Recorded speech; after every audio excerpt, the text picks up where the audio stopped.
Assalamualaikum warahmatullahi wabarakatuh. Salam sejahtera bagi kita semua.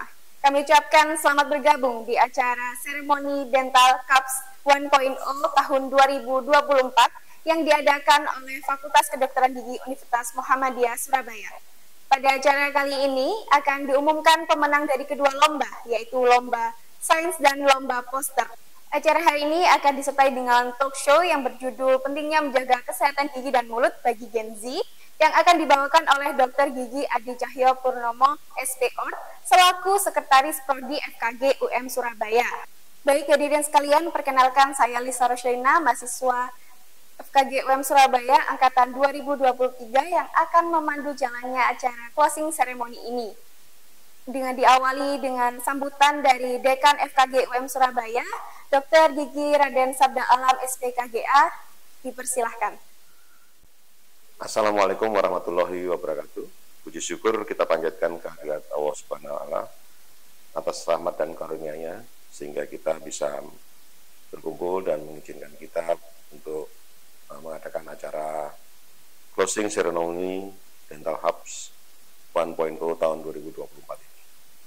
Pada kesempatan yang berbahagia ini, saya selaku Dekan Fakultas Kedokteran Gigi Universitas Muhammadiyah Surabaya menyampaikan salam hangat dan ucapan terima kasih atas partisipasi seluruh peserta hingga pada saat ini. Dental Cups ini diadakan bertujuan untuk menyaring dan meningkatkan bakat dari siswa seluruh SMA seluruh Indonesia agar dapat semakin maju dan berkembang. Acara yang diikuti oleh ratusan tim ini bukan hanya tentang persiapan dan persaingan, tapi juga menjadi wadah untuk terus belajar dan berkarya serta mengenal pentingnya kesehatan gigi dan mulut, khususnya bagi Gen Z hingga pada saat ini. Terima kasih kepada semua pihak yang telah memberikan dukungan penuh, baik dalam penyelenggaraan acara ini dari awal hingga akhir. Semoga acara ini dapat terus berlangsung pada tahun-tahun berikutnya. Terima kasih. Wassalamualaikum warahmatullahi wabarakatuh. Terima kasih atas sambutannya. Acara selanjutnya adalah laporan kegiatan Dental Cups 1.0 tahun 2024 oleh Ketua Panitia, Dr. Gigi Primanerito, SPKGA MKes MH. Assalamualaikum warahmatullahi wabarakatuh. Puji dan syukur kami panjatkan kehadiran Allah Subhanahu wa Ta'ala atas terlaksananya acara Dental Cups 1.0 tahun 2024 secara lancar. Pada momen ini, kita telah sampai pada closing ceremony dari acara Dental Cups 1.0 tahun 2024. Acara ini diselenggarakan oleh Fakultas Kedokteran Gigi Universitas Muhammadiyah Surabaya yang memiliki dua jenis kategori lomba, yaitu lomba sains dan lomba poster. Jumlah peserta dari lomba sains untuk kategori individu 61 peserta, sedangkan untuk kategori tim sebanyak 53 tim. Untuk kategori poster, terdapat 54 peserta tim poster, di mana telah terseleksi 32 poster yang telah diposting di Instagram Fakultas Kedokteran Gigi Universitas Muhammadiyah Surabaya. Kami ucapkan terima kasih kepada seluruh peserta yang telah berpartisipasi dalam acara ini. Kami juga sampaikan terima kasih kepada seluruh panitia yang telah berjibaku hingga terlaksananya acara ini dengan lancar. Akhir kata, sebagai penutup, izinkan saya untuk memperkenalkan Fakultas Kedokteran Gigi Universitas Muhammadiyah Surabaya dalam bentuk video profil FKG UM Surabaya. Telah dibuka Fakultas Kedokteran Gigi Universitas Muhammadiyah Surabaya. Fakultas Kedokteran Gigi Universitas Muhammadiyah Surabaya membuka program studi S1 Pendidikan Dokter Gigi dan program studi Profesi Dokter Gigi. Fakultas Kedokteran Gigi memiliki visi menjadi Fakultas Kedokteran Gigi yang unggul dalam penguasaan digital dentistry berdasarkan moralitas, intelektualitas, dan berjiwa entrepreneur. Digital dentistry adalah inovasi yang melibatkan penggunaan teknologi digital. Melalui teknologi, diharapkan mampu mencetak lulusan yang berkompeten dan mampu beradaptasi dengan perubahan di bidang teknologi digital yang berkarakter visioner dan kekinian. Fakultas Kedokteran Gigi Universitas Muhammadiyah Surabaya juga didukung oleh tenaga pengajar yang profesional. Sebagai upaya untuk menciptakan menciptakan serta menunjang suasana belajar yang nyaman dan produktif, Fakultas Kedokteran Gigi Universitas Muhammadiyah Surabaya telah memiliki sarana dan prasarana yang telah terstandarisasi. Lebih lanjut, dapat mengunjungi website www.umsurabaya.ac.id. Ayo gabung menjadi mahasiswa kedokteran gigi Universitas Muhammadiyah Surabaya, kampus sejuta inovasi. Acara selanjutnya adalah talk show yang akan dibawakan oleh narasumber Dr. Gigi Adi Cahyapurnomo, SPON, dengan moderator Dr. Rangga Surya Patrianto, SP-Pros. Assalamualaikum warahmatullahi wabarakatuh. Halo semua, Sobat Dental Cups. Kali ini kita ketemu di podcast Dental Cups. Hari ini kita mau membahas tentang kesehatan gigi, apa aja sih yang perlu kita khawatirkan, terutama buat kalian semua, untuk para Gen Z nih ya, apa aja sih yang penting untuk kalian jadi perhatian di kesehatan gigi kalian. Sudah ada bersama kita pada pagi hari ini Dr. Gigi Adi Cahyapurnomo, spesialis ortodonsia. Selamat pagi dokter, Assalamualaikum warahmatullahi wabarakatuh. Waalaikumsalam warahmatullahi Terima kasih sudah berkenan hadir di acara podcast Dental Cups kita pada pagi hari ini, di tengah kesibukan beliau yang sangat luar biasa padat ya. Sekilas saya izin memperkenalkan Dr. Adi ini adalah Kepala Program Studi Profesi di Fakultas Kedokteran Gigi Universitas Muhammadiyah Surabaya, gitu dok. Betul. Atau nuwun sekali lagi, sama-sama, dokter ya. sudah berkenan hadir di acara kita pagi hari ini. Dok, izin kita ngobrol santai-santai ya dok. Boleh. Tentang ini loh dok, masalah kesehatan gigi di anak-anak sekarang ini. Kan sering kita temui ya dok di tempat praktek atau kasus-kasus yang keluar pada zaman ini itu usia kehilangan gigi atau usia kasus gigi berdesakan atau usia gigi lubang itu cenderung lebih muda nih dok. Betul. Sekarang. Jadi pasien-pasien yang datang di tempat praktek kita itu kecenderungannya usianya bertambah muda. Betul. Itu apa sih dok kiranya kok fenomena itu jadi muncul sekarang?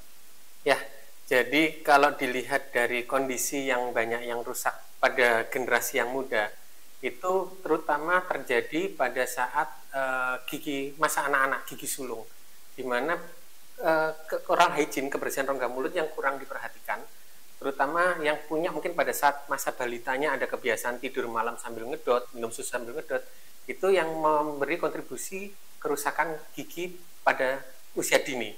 Nah, apabila kerusakan gigi itu terjadi pada usia dini, nanti akan berpengaruh pada gigi permanennya, karena space yang ada yang harusnya dijaga sama gigi sulung itu space-nya hilang. Jadi nanti pada saat gigi pergantian ruangannya nggak cukup.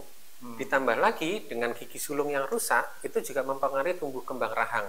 Jadi tumbuh kembang rahangnya tidak sebagus kalau kondisi gigi sulungnya masih utuh, yang tidak ada kerusakan dari gigi sulungnya. Jadi berlanjut nanti pada saat masuk gigi pergantian belum terjadi perubahan kesadaran akan oral hygiene, kebersihan rongga mulut, itu juga nanti akan berpengaruh ke gigi permanennya, di mana gigi permanennya akan rusak dari awal tumbuh. Kalau tidak terjaga oral hygiene-nya, dia mulai terjadi lubang atau karies yang sering disebut karies. Jadi seperti itu. Makanya sekarang yang banyak terjadi kerusakan gigi itu umurnya sudah mulai maju. Jadi yang dulu usia yang sudah 30 tahun ke atas baru banyak kerusakan gigi, sekarang usia belasan sudah banyak yang rusak giginya karena itu tadi kurang dijaga. Padahal gigi itu sangat berharga untuk kita. Itu pentingnya apa sih dok? Kita sangat perlu menjaga kesehatan gigi kita, terutama nanti setelah fase pergantian tadi ya dok, masuk ke gigi dewasa itu di usia-usia SMA, di usia-usia SMP, itu apa pentingnya dok? Kita harus menjaga kesehatan gigi. Jadi memang gigi itu kelihatannya sepele, tapi begitu terjadi permasalahan, kita makan itu pasti tidak enak. Mau makan seenak apapun kalau giginya sakit, itu akan rasanya tidak nyaman. Nah, kalau kita makan sudah tidak enak, nafsu makan turun, pasti kesehatan tubuh secara keseluruhan akan berkurang karena asupan nutrisinya tidak terpenuhi. Nah, kalau itu sudah terjadi, berarti tumbuh kembang, terutama yang masih masa pertumbuhan itu akan terganggu. Termasuk kecerdasan otak itu juga berpengaruh karena asupan nutrisinya tidak terpenuhi. Makanya itu yang harus diperhatikan. Memang kelihatannya sepele, tapi sebenarnya gigi itu gerbang dari kesehatan tubuh secara keseluruhan. Jadi itu yang harus diutamakan. Runutannya gitu ya dok ya? Jadi nggak hanya, maksud saya tidak hanya sakit lokal aja, maksudnya kalau dia lubang, sakit yang dirasakan di rongga mulut saja ya dok ya? Ya memang yang efeknya, paling terasa di rongga mulut, tapi efeknya kan ya, seluruh justru tubuh. itu jangka pendeknya di Ya. situ. Tapi kalau Jangka kita punya panjangnya. masalah di kesehatan gigi kita dan tidak segera diatasi, itu jangka panjangnya seperti itu. Ya, betul. Bisa Berat juga ya dok ya, Ya. ini ya, apa runtutannya ya, Betul. akibatnya ya. Jadi itu pentingnya kita jaga kesehatan gigi dan mulut. Ya. Baik dok, kalau kita sudah tahu nih pentingnya menjaga kesehatan gigi dan mulut, kondisi-kondisi apalagi sih dok selain gigi lubang, selain kehilangan gigi, sekiranya yang penting untuk jadi perhatian pada anak-anak masih sekolah ini ya? Yang mempengaruhi oral hygiene, kebersihan rongga mulut, itu bukan hanya cara sikat gigi yang mempengaruhi tingkat kebersihannya. Kadang-kadang susunan gigi yang kurang beraturan, yang berdesakan, itu juga mempengaruhi oral hygiene, karena semakin berdesakan gigi, sikat giginya akan jauh lebih susah.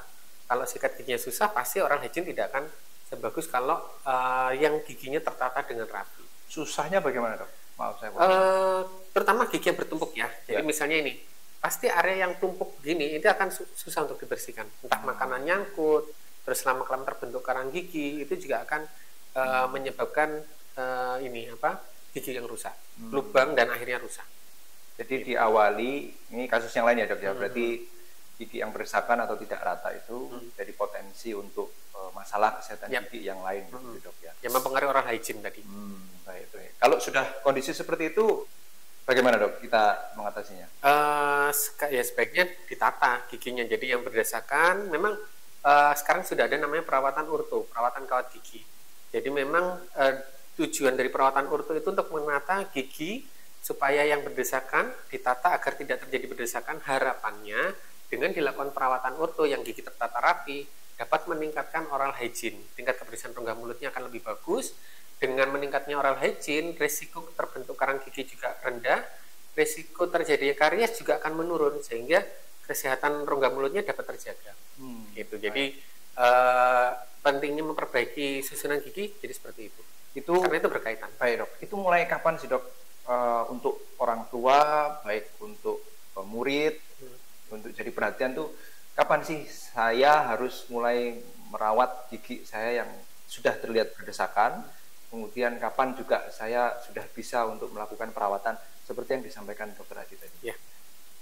Perawatan orto itu ada dua kasus. Pertama, tergantung dari skeletal atau basis tengkoraknya, atau hanya permasalahan di giginya. Kalau permasalahannya terlibat basis tengkoraknya, misalnya ada orang yang kondisinya nyakil, gigi rahang bawahnya di depan, atau nyakil itu terbalik rahang gigi bawah di depan, maju, atau orang yang tonggos, gigi rahang atasnya lebih di depan. Nah, itu kalau kita evaluasi melibatkan jaringan basis tengkorak yang mengalami terlambat pertumbuhan, itu kan kita perlu merangsang pertumbuhannya. Berarti sebaiknya perawatan orto dilakukan pada saat fase pertumbuhan, karena kita akan memodifikasi pertumbuhan. Nah, itu kisarannya usia berapa dok? Biasanya SD lah, paling enggak SD sebelum SMP itu kita kan masih masa pertumbuhan. Nah itu, jadi terus mulai gigi pergantian, atau bahkan kalau memang diperlukan pada fase gigi susu, kalau sudah terlihat potensi ada kelainan di skeletalnya, ya kita segera koreksi supaya tidak terlambat. Nah, beda kalau kelainan itu terjadi hanya di dentalnya, hanya di giginya. Itu kita bisa menunggu sampai gigi permanen tumbuh semua, itu tidak ada masalah. Karena kita tidak melakukan modifikasi pertumbuhan. Jadi itu. Jadi kalau berkaitan dengan waktu, kita lihat kasusnya. Penyebabnya dari mana? Dari basis tengkoraknya atau hanya di giginya saja. Kalau di giginya setelah pertumbuhan gigi permanen semua, kalau berkaitan dengan basis tengkorak ya masa pertumbuhan. Itu yang jadi penanda atau apa namanya, yang bisa dilihat secara awam itu apa ya dok? Untuk mana yang ini akibat gigi, dari gigi, mana yang dari skeletal atau dari tulang. Biasanya sehingga sobat dental cups, para orang tua dan sobat dental cups ini, oh ini kayaknya aku yang dental deh, aku tak sampaikan ke orang tua bahwa saya butuh perawatan lebih lanjut. Atau malah ada orang tua yang melihat podcast kita ini, oh sepertinya anak saya ini yang skeletal atau yang tengkorak, basis sekali ya, jadi harus melibatkan fase pertumbuhan anak saya, sehingga harus dilakukan sedini mungkin. Nah itu penanda paling awam itu bisa Ceritakan, Dok. Paling gampang misalnya kalau ada yang kayak tadi nyakil atau tonggos, misalnya jaraknya ekstrim jauh, yaitu biasanya paling gampang itu melibatkan skeletal. Tapi itu juga nggak selalu ya, makanya jadi paling gampang untuk menandakan itu kalau jarak ininya terlalu jauh atau tonggosnya juga terlalu jauh, itu biasanya sudah melibatkan skeletal. Itu paling gampang. Tapi kalau mau detailnya itu nanti ada pemeriksaan kayak foto ronsen, foto panoramik, cephalometri, itu nanti akan dihitung seberapa banyak perbedaan antara rahang atas dan rahang bawahnya. Itu kalau mau detailnya. Tapi kalau yang tadi yang cara awamnya paling enggak dilihat aja jarak gigitnya. Kalau terlalu jauh ya kemungkinan besar itu melibatkan skeletal atau basis tengkoraknya. Gitu. Berarti memang awamnya kalau melihat Sobat Dental Cups punya saudara atau teman begitu ya, Dok ya, kalau memang jaraknya ekstrim sekali. Ya. Jadi bahasa saya mungkin di luar biasa begitu ya, Dok. Betul. Kalau ada yang tonggos sekali, nyakil sekali itu harapannya bisa segera dibawa ke fasilitas kesehatan begitu ya, Dok ya. Bisa dicekkan dulu aja supaya nanti bisa dievaluasi kira-kira perlu perawatannya bagaimana. Oke, Dok. Itu setelah kita bisa melihat mana yang perlu perawatan orto atau tidak berdasarkan gigi dan tengkorak ya, Dok ya. Ya. Itu kenapa sih, Dok, kita harus atau para sahabat Dental Cups ini harus memeriksakan giginya ke fasilitas kesehatan yang memiliki spesialis tertentu sesuai dengan masalah kesehatan giginya? Di masyarakat ini yang belum banyak diketahui itu tentang spesialisasi yang ada di kedokteran gigi. Jadi di dokter gigi itu bukan hanya dokter gigi aja, jadi ada spesialisnya. Di antaranya spesialis gigi palsu, contohnya spesialis prosto yang bagian pembuatan gigi palsu. Kemudian ada spesialis orto yang bagian perawatan kawat gigi yang untuk nata giginya itu. Kemudian ada spesialis konservasi yang bagian perawatan syaraf kalau misalnya ada lubang yang cukup besar yang sudah sakit, keluhan spontan itu nanti dirawat syarafnya. Kemudian ada spesialis bedah mulut yang bagian kalau misalnya ada kasus gigi yang miring atau ada kasus bengkak abses yang bernanah itu yang mengerjakan bedah mulut. Kemudian ada spesialis gigi anak, ada spesialis perio atau penyangga gigi, jadi misalnya giginya goyang itu nanti yang merawat spesialis perio. Kemudian yang baru ini ada spesialis dental forensik sama radiologi dental.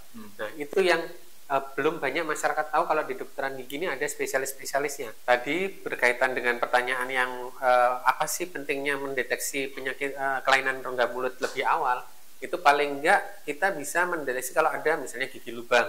Jadi tidak perlu menunggu sampai terlalu parah baru dirawat atau menunggu sakit baru dirawat, jadi sudah dikoreksi. Kemudian misalnya ada karang gigi, itu kalau dibiarkan juga lama-lama kan menyebabkan gigi goyang, keluhan bau mulut, jadi seperti itu.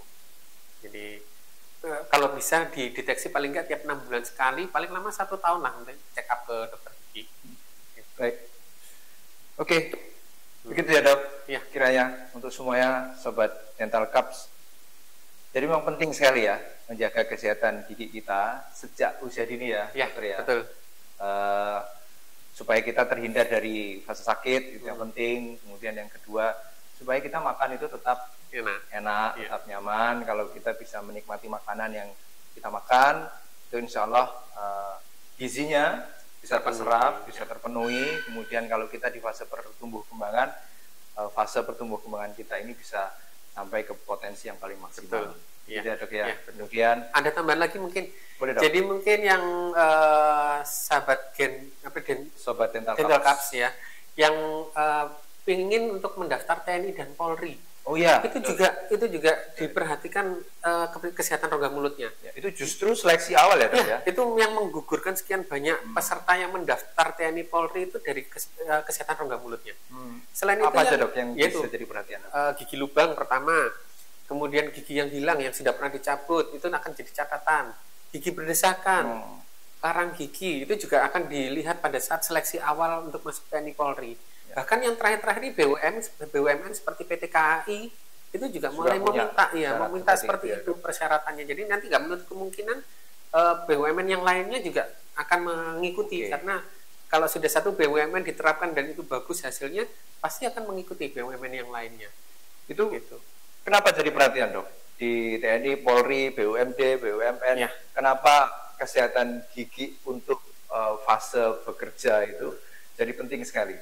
Karena gini, logika aja, kalau kita sakit gigi, nggak mungkin kita bisa bekerja. Ya, nggak maksimal ya, Dok? Nggak mungkin maksimal. Pertama itu. Kedua, bayangkan aja kalau kita ngambil TNI dan Polri, kemudian kita ditugaskan di pedalaman, sakit gigi, gigi, padahal kita harus pegang senjata, mengamankan NKRI, tapi sakit gigi.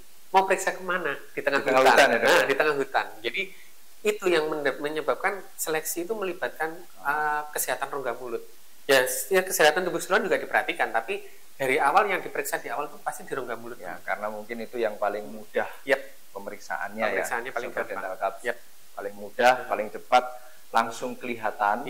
Betul. Memenuhi atau tidak memenuhi. Sedangkan untuk tes kesehatan yang lain seperti ambil darah, itu kan butuh waktu dan instrumen yang lain. Betul ya. Karena ya itu tadi mungkin karena kesehatan rongga mulut itu banyak yang diabaikan. Jadi itu nanti yang dijadikan senjata untuk seleksi di awal, dengan harapan kalau rongga mulutnya aja diperhatikan, pasti kesehatan tubuh keseluruhan juga akan diperhatikan. Baik, Dok. Seru sekali ya, Dok ya. Kita sudah membahas beberapa hal yang semoga banyak manfaatnya untuk para sobat dental cups semua.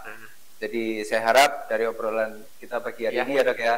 Itu ya, sobat dental cups, kalian harus senantiasa menjaga kesehatan gigi kalian.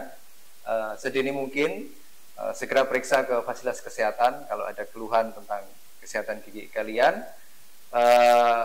Sampai di sini podcast kita pada pagi hari ini, Dokter. Matur nuwun. Sama-sama. Sampai ketemu di podcast kita selanjutnya.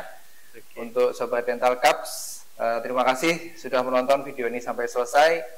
Semoga bermanfaat. Wassalamualaikum warahmatullahi wabarakatuh. Baik, saat ini kita akan menuju ke puncak acara, yaitu pengumuman pemenang lomba Dental Cups 1.0 tahun 2024. Para pemenang lomba akan dibicarakan oleh Dr. Gigi Febria Desi, SPPRIO, selaku Wakil Dekan 1 FKG UM Surabaya, dan Dr. Gigi Cinitra Anindya, SPKG, selaku Kaprodi FKG UM Surabaya. Assalamualaikum warahmatullahi wabarakatuh. Saat ini kami akan mengumumkan pemenang dari lomba Dental Cups 1.0 tahun 2024. Pemenang dari lomba sains kategori individu adalah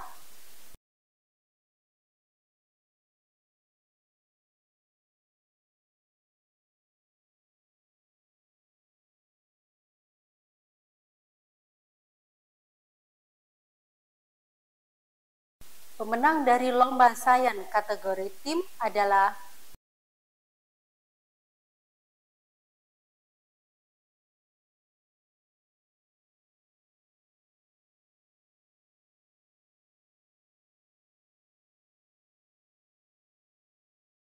dan yang terakhir, pemenang dari lomba poster adalah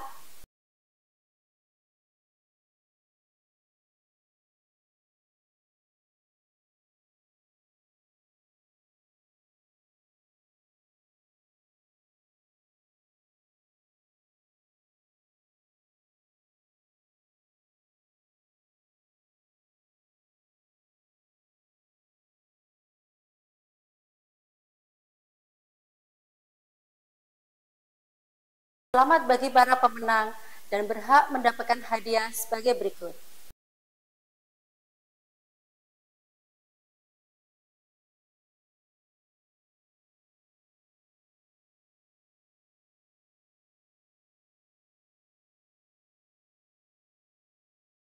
Sekali lagi, selamat untuk para pemenang. Hadiah dapat langsung dikirimkan ke alamat peserta atau bisa langsung diambil di FKG UM Surabaya. Saat ini FKG UM Surabaya telah membuka pendaftaran mahasiswa baru bagi prodi S1 Kedokteran Gigi. Terima kasih bagi para peserta yang sudah mengikuti acara ini. Sampai ketemu di acara berikutnya. Mari bergabung ke UM sebagai Sivitas Akademika UM Surabaya. Kami ucapkan selamat kepada seluruh pemenang dan terima kasih kepada seluruh peserta atas partisipasi dalam acara Dental Cups 1.0 tahun 2024. Dengan ini, acara Dental Cups 1.0 dinyatakan selesai. Sampai jumpa di acara FKG UM Surabaya berikutnya. Wassalamualaikum warahmatullahi wabarakatuh.